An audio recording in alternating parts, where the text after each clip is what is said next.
So to me, I do the same thing now. You know, we don't have any little kids, but we have tons of little nieces and nephews and the grandkids and everything, and I keep that tradition going.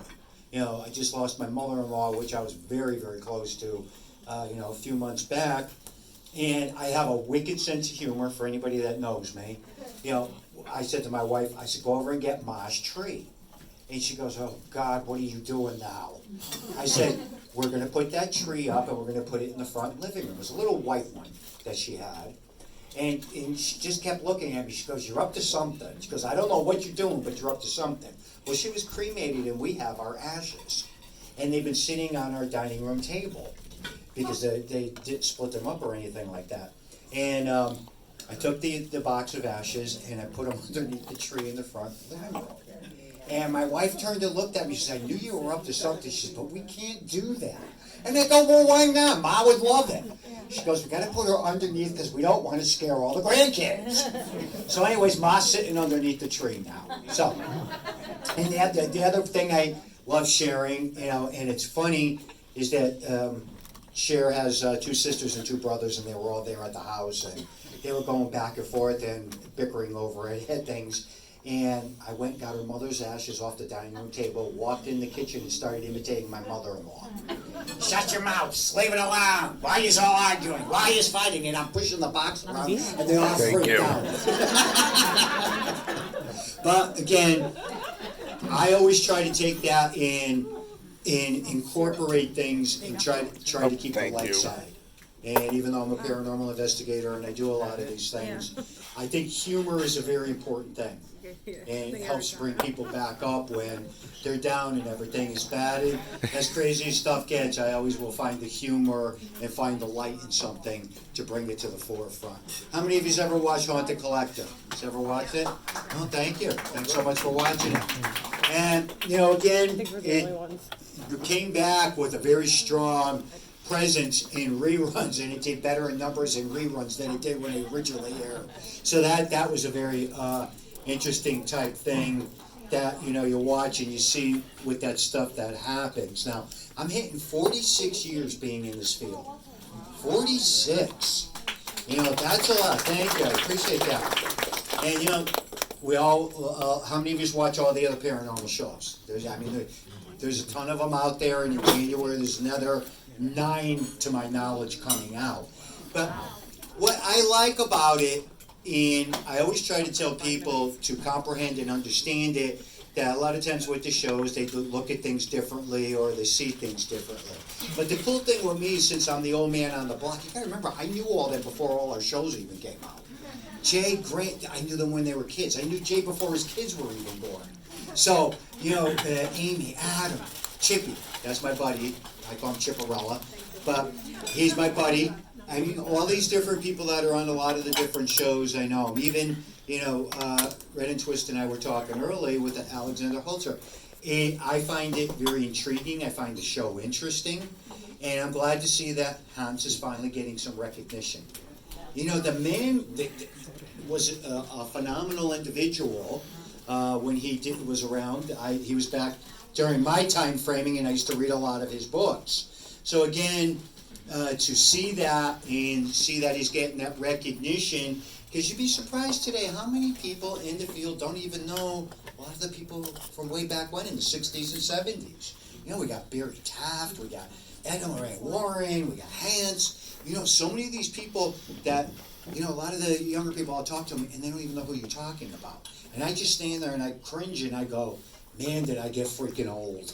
So, again, it's always good to see that. But the one thing that I take that step back and I look at it and I go, geez, what would he think now? He finally got the recognition. Why couldn't that happen when, he was alive? Same thing with my uncle. He wasn't around when the movies were coming out and everything. He was already passed away. And I just take that step back and go, I wonder, what they think when they censor, know some of these things are going on and how it occurs and stuff like that.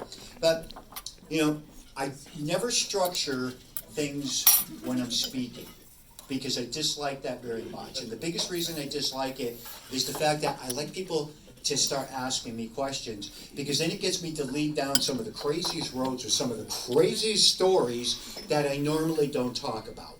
Today, earlier, a very good friend of mine that's in the Hollywood genre, filming and everything like that, he had stopped over, and we were walking down the staircase in the barn where all the items are and everything, and he's looking at the wall. He goes, "Who are all these paintings by?" And I go, "Well, all my family. Why?" And he goes, "What do you mean all your family?" And we stood there on the staircase, and he was filming this, in which I'm kind of glad and happy that he did it. I go, "Well, those 3 are from Ed Warren, those 2 are from Lorraine Warren, that one up above there is Lorraine Warren's mother, these 2 over here are from my Uncle Frank, which was Ed's brother, and he was an artist, and those 3 over there I painted." And I walked down the staircase. Thank you. "Hold it!" He goes, "You painted too?"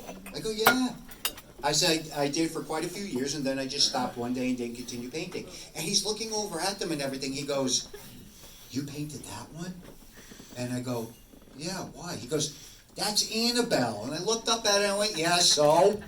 Like that. And he goes, "What's the whole story?" So I had to go back up, pulled it off the wall, and looked at it, and I went, "Oh," I said, "this is creepy." And he goes, "Why?" I go, 1976 I painted that.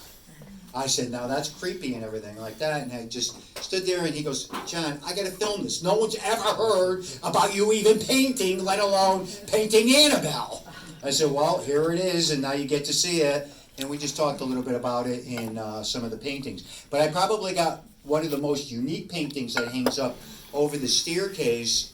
And I was telling him the story about that, and he loved this. He goes, I go, "That's the most unique one that probably ever existed." He goes, "Well, why?"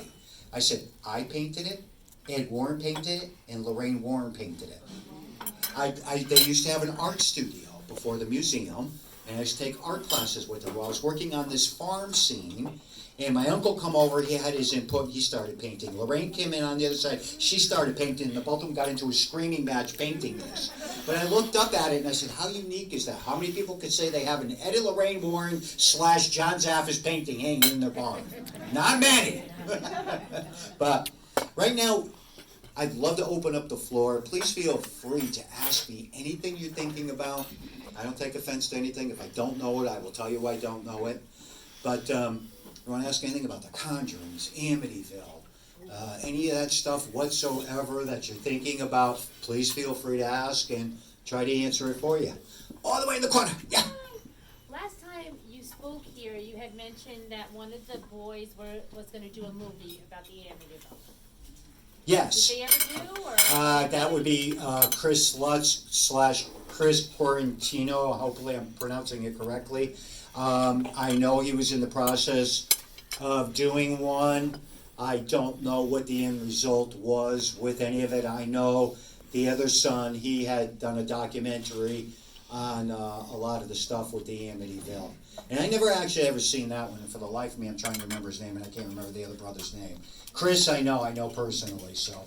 You know, how many of you think that Amityville is a hoax? Be honest and be serious. Any of you think it's a hoax? Yeah. He forgets when he was twisting around the building taking pictures and telling Red to talk to the cops so he wouldn't get arrested. Anyhow. But with the Amityville case, you know, the movies and the books are way blown out of proportion, just like they are with all the movies. Let's not even go there. But anyhow, you know, there was one point in time, I did not work on the Amityville, but I got to be very good friends with Lee / George Lutz. And I had lectured with him several times over the years. And just sitting down and speaking to him after hours, you know, after we're all done and we're all sitting around having our beers and stuff, and listening to some of the different things that were very key and very substantial as far as the case goes. Never made it in the books, never made it, you know. Now, was the house moved? Yes. Was it put on a piece of property that was a very spiritual Indian part? Yes. But, you know, that leads me into the point when somebody calls me and goes, my house is built on an ancient Indian burial ground. I go, yeah, all our houses are. End of story. What about your house, Pauline? Anyhow, you know, was there a little red room in the house? Yes, they did exist. It was underneath the staircase. Was Butch DeFeo into some really darky stuff? Yes, all that is true. and all those things, you know, that are tied in. Now, George and Kathy Lutz also were into trance meditating. It was very big back in that time framing. So they were into meditating and doing a lot of the different things. So there was a lot of key essential things that tie in with many of these cases that just never make it to the movies or never make it in the books. So again, I will never go down saying that I do not believe that there was definitely something that happened in that house. Definitely. Do I think DeFeo was influenced? Absolutely. There's no doubt in my mind about that due to some of the documentation that, quote unquote, again, disappeared about him on what he was involved with and stuff. So there's a lot that ties in with so many of these cases and so many things that just never make it to the forefront. And it's all key, proven stuff that should have gotten out there originally. And it just never makes it. Yeah? Yeah, you always talk, everyone wants to talk about scary stuff, but what was one of the funniest things that you ever had go on with the paranormal? What is the funniest things? Can I get lewd and lascivious? Yeah, look at Red. Red's like, oh no, he's starting again. Here it goes. I think some of the key things are the comical things. That's what intrigues me. Got a telephone call from a very prominent doctor that lived up in Boston, lived in one of the brownstones or whatever you want to call them. So I'm talking to her, going back and forth, and she says, I got a wicked haunting that's going on. I'm like, all right, well, you got to give credibility. I mean, it's a doctor and stuff like that. So myself and two other researchers go up, and she says the haunting is happening in the dungeon. All right, you say dungeon to me, I think of swords, armor. That's what I think when you say dungeon. Well, we go down into the dungeon, and here is all of this paraphernalia, all these toys lined up on the walls of the dungeon, and there's a bed in the middle of the room. So we're standing there, she's talking and she's going back and forth and everything like that. And I'm walking around just looking at all the things. She walks up behind me, she hits me, and she goes, are you paying attention to anything I say? And I just stood there and looked at her and I go, what do you do with some of this stuff? I was more intrigued with that than the haunting. But anyhow, long story short, she was tied in with several people. One of the women had designed a leather dominatrix outfit for her. It was brand new, and the woman had basically did a curse over it, and it ended up causing a tremendous amount of problems. Now, it was brand new. She never wore it. She explained everything to me. I was able to figure it out. She says, please take that outfit out of here.